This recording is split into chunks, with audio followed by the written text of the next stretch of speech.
¿Qué tal amigos, amigas? ¿Cómo se encuentran? Me da mucho gusto saludarles nuevamente aquí en Análisis con su servidor Eduardo Andrade en el canal que tiene el mejor auditorio de YouTube.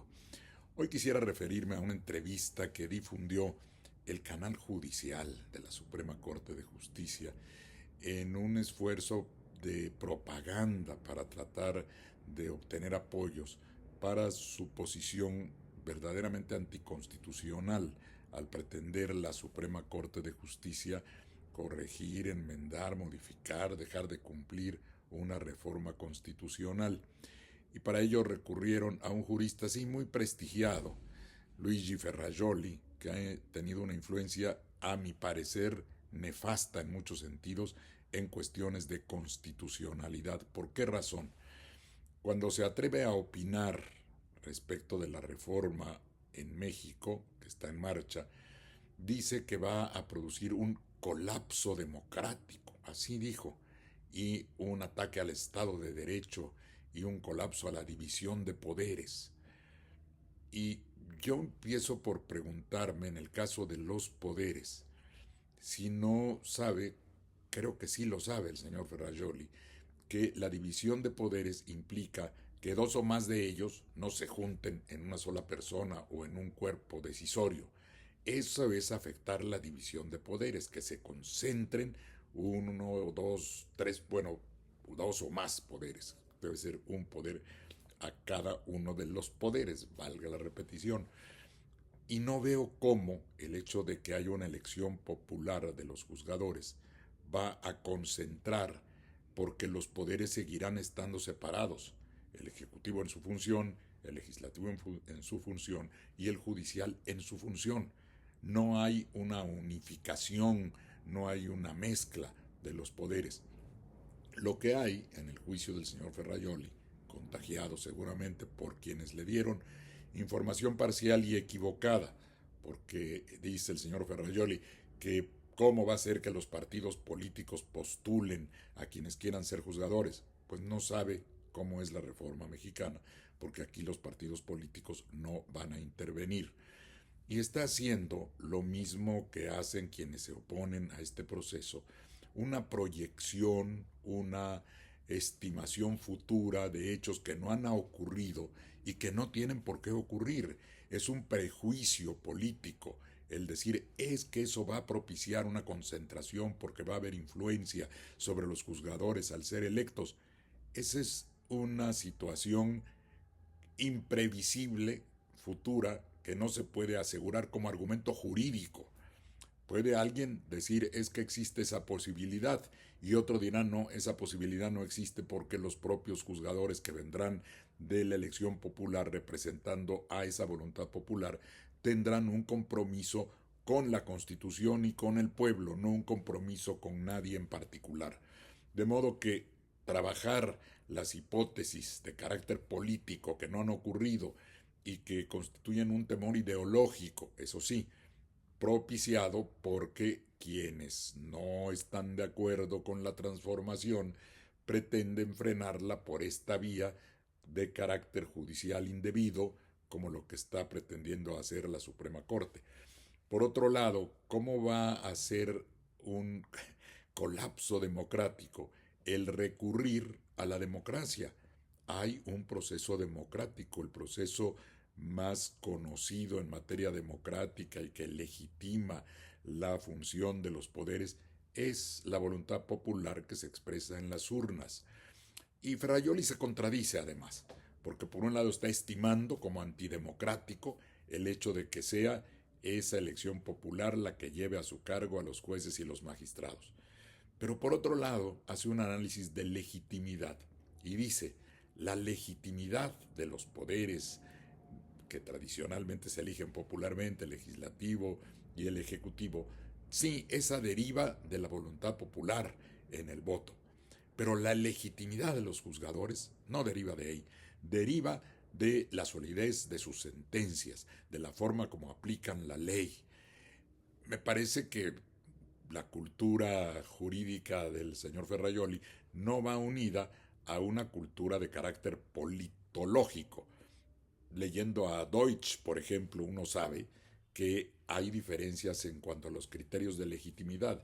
Hay legitimidad de origen o legitimidad por procedimiento, que consiste en verificar el procedimiento usado para llegar a un cargo.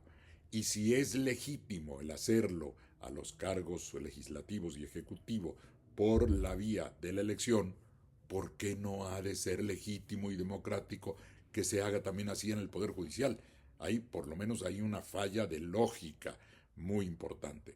Y su confusión está en mezclar esa legitimidad por procedimiento o de origen con la legitimidad por resultados. Ahí voy de acuerdo. Ganará más legitimidad el Poder Judicial, pero los otros también si tienen buenos resultados.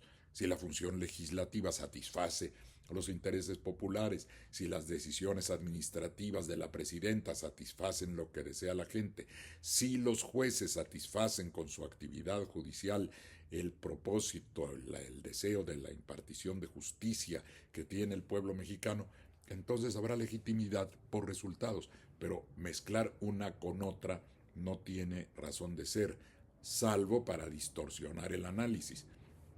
Por otro lado, dice Ferrajoli que la legitimidad deriva de la ley, que la ley es la expresión de la voluntad popular. Bueno, si la ley es la expresión de la voluntad popular, entonces también la voluntad popular en el origen del trabajo de los legisladores habrá de reforzar la legitimidad de su tarea. Otro error que comete en su análisis Ferrajoli, siempre muy admirado, y sí, evidentemente es un jurista de gran influencia, pero aquí quiere influir indebidamente no como jurista, sino como político, interviniendo en un asunto que no le toca, porque aquí ya no es una mera reflexión académica, es un intento de incidir en las decisiones políticas, por cierto, ya tomadas por nuestro país.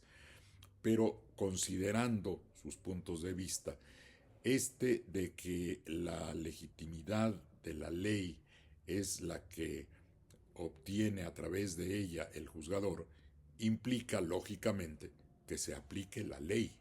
Y si el legislador se empieza a oponer no a la ley, sino a la Constitución misma, está erosionando, está perdiendo su credibilidad, y es realmente lo que está ocurriendo en nuestro país.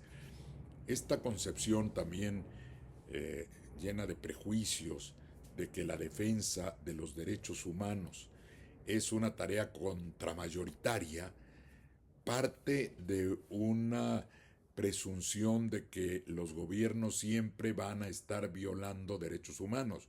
Y es verdad que las violaciones de derechos humanos, por definición, vienen de los gobiernos, de los órganos del Estado. Pero también es verdad que la garantía de esos derechos humanos está en la ley emitida con base en la voluntad popular. La garantía que tiene el respeto a los derechos humanos proviene necesariamente de que estén protegidos por el sistema jurídico en el que se inserta la conducta prevista por la ley y que debe respetar esos derechos humanos. De modo que los límites que se imponen al Estado, al gobierno, para decirlo más claramente, porque hay una confusión. Quienes están contra el gobierno quieren estar acabando o no se dan cuenta, voy a decir así, de que están afectando al Estado como comunidad política. Y también dice Ferrajoli, en su suposición equivocada y desinformada de que los jueces provenientes de una elección de partidos van a actuar como jueces de izquierda o de derecha, no tiene vínculo con la realidad en cuanto a la relación de elección con ideología. La ideología está presente, haya o no haya elección. En cualquier sistema de selección de los juzgadores está presente una visión ideológica. Hay juzgadores de izquierda, sí, independientemente de que los hayan electo o no por un partido. Y hay juzgadores que tienen un pensamiento de derecha.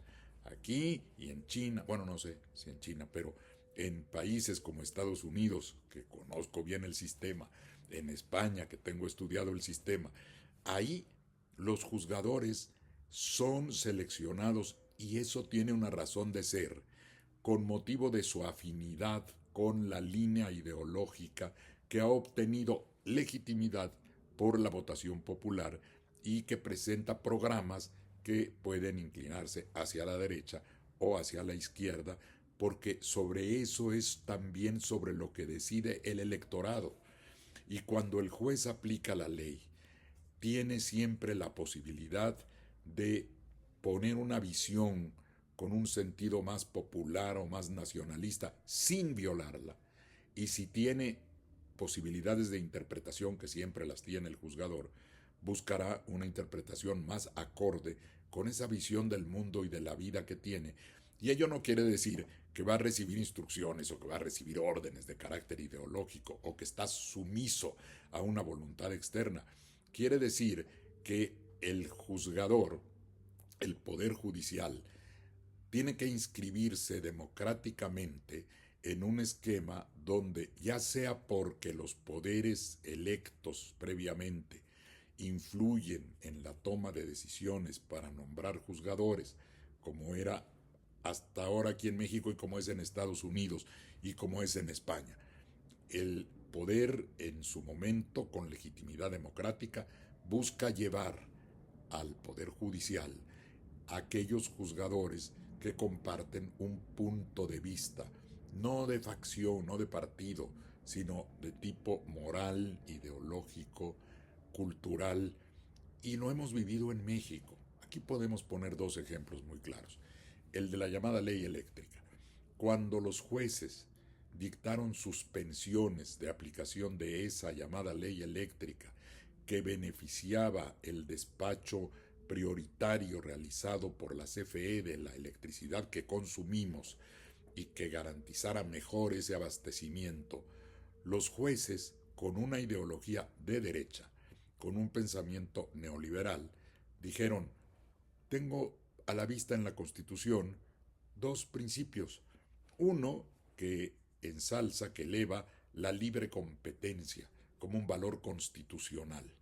Y en esa libre competencia el Estado debe ser un actor más que baje al nivel del mercado y compita con empresas privadas. Entonces voy a negar la protección, o al revés, ya me gana porque yo pienso que debía negar. Voy a conceder, diría ese juez de derecha, la suspensión para que no se le aplique la ley a estas empresas. Un juez con una ideología de izquierda, que no es porque pertenezca o no a un partido político, sino porque tiene una visión distinta del derecho, y esa visión lo lleva a poner en primer plano otra parte de la Constitución que dice que regirá la rectoría, valga la repetición, privará la rectoría del Estado en la economía.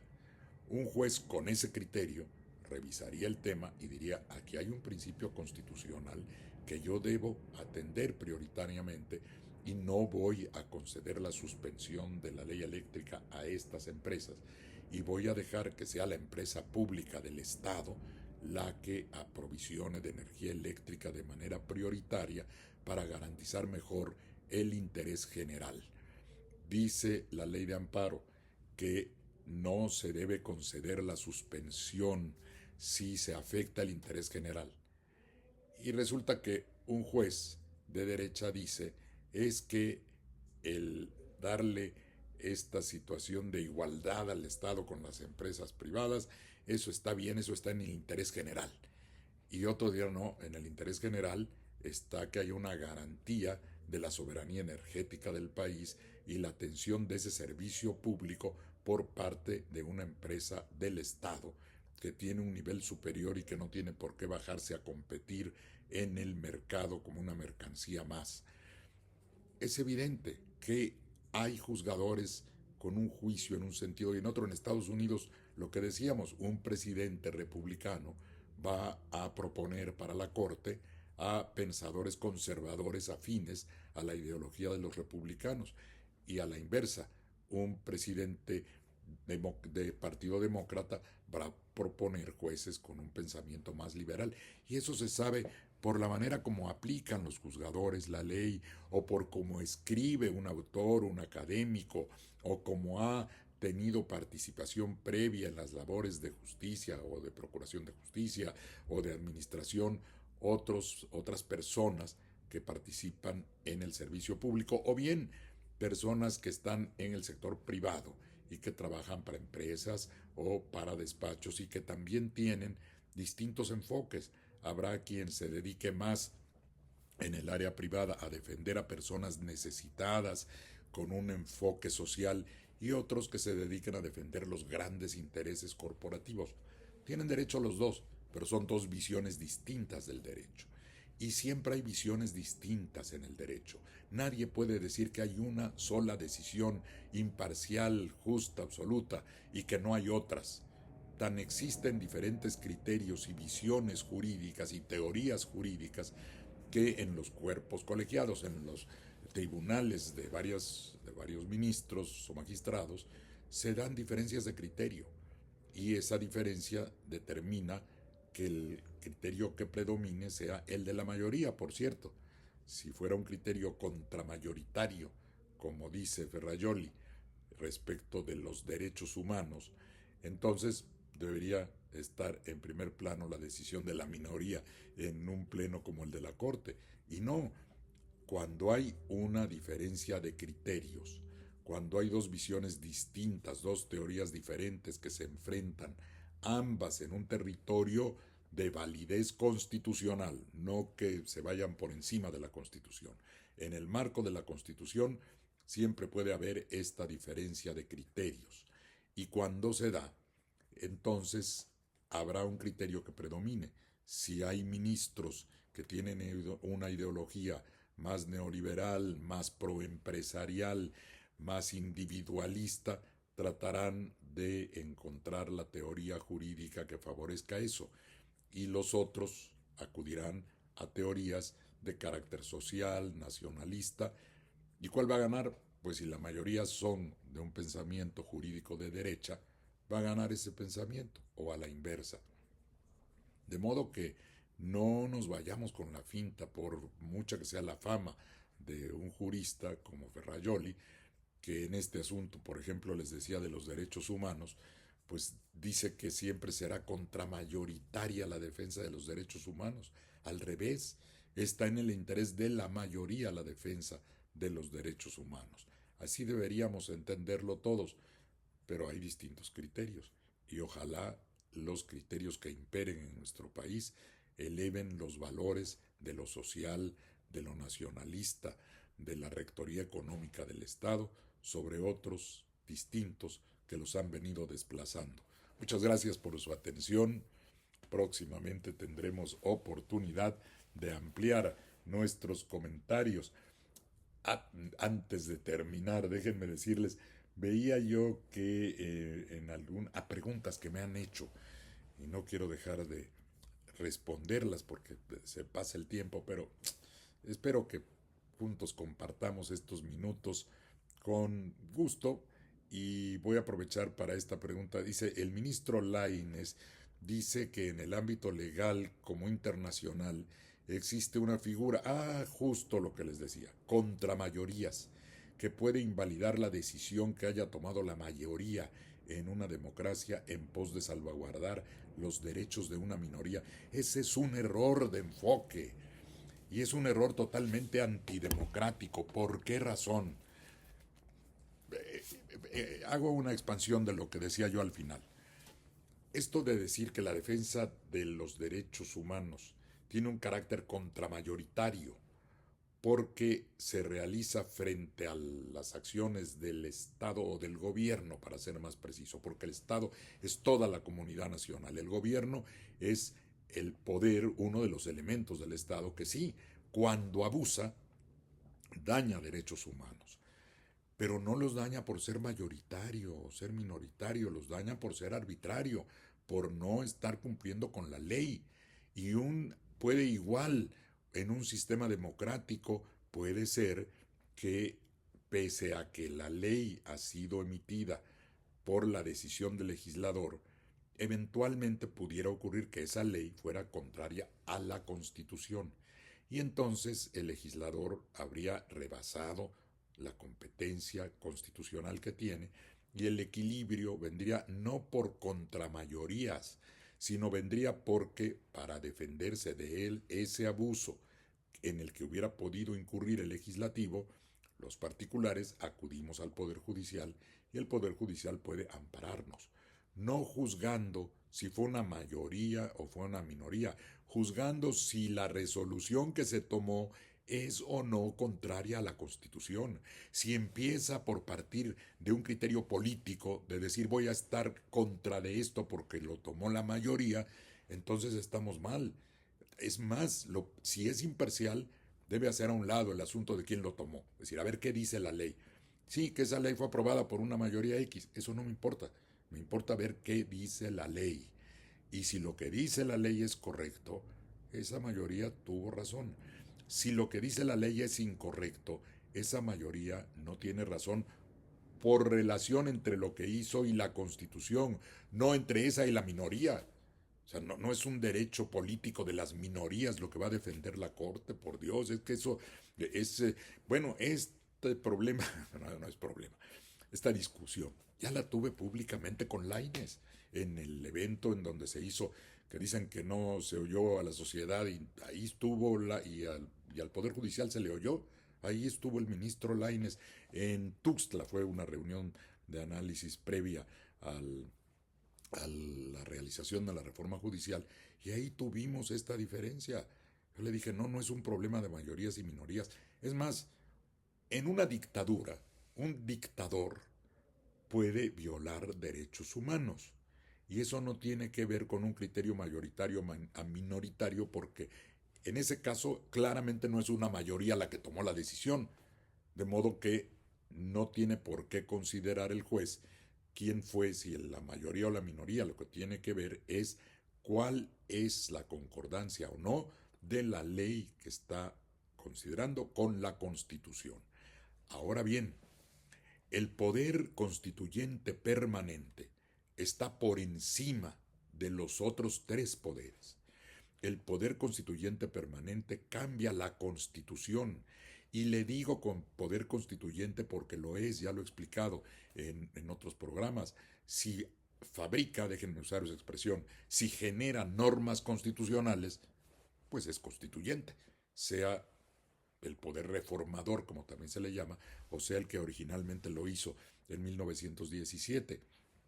Ese poder, una vez que se toma una decisión mayoritaria y sí, incluso con una mayoría más elevada que la normal, mayoría calificada, ahí está representando, además con la participación de todos los congresos locales que analizan esa reforma, y si la aprueban por mayoría entra en vigor, punto, entra en vigor, esa decisión no tiene que juzgarse ni en función de mayorías ni de minorías, ni en función de la propia Constitución si era anterior o no, ni menos con un tratado internacional que no puede estar por encima de la Constitución, porque en ninguna parte de la Constitución se dice eso. Ahí hay que obedecer a ese poder popular que es la representación de la soberanía nacional y que es la que dicta la Constitución.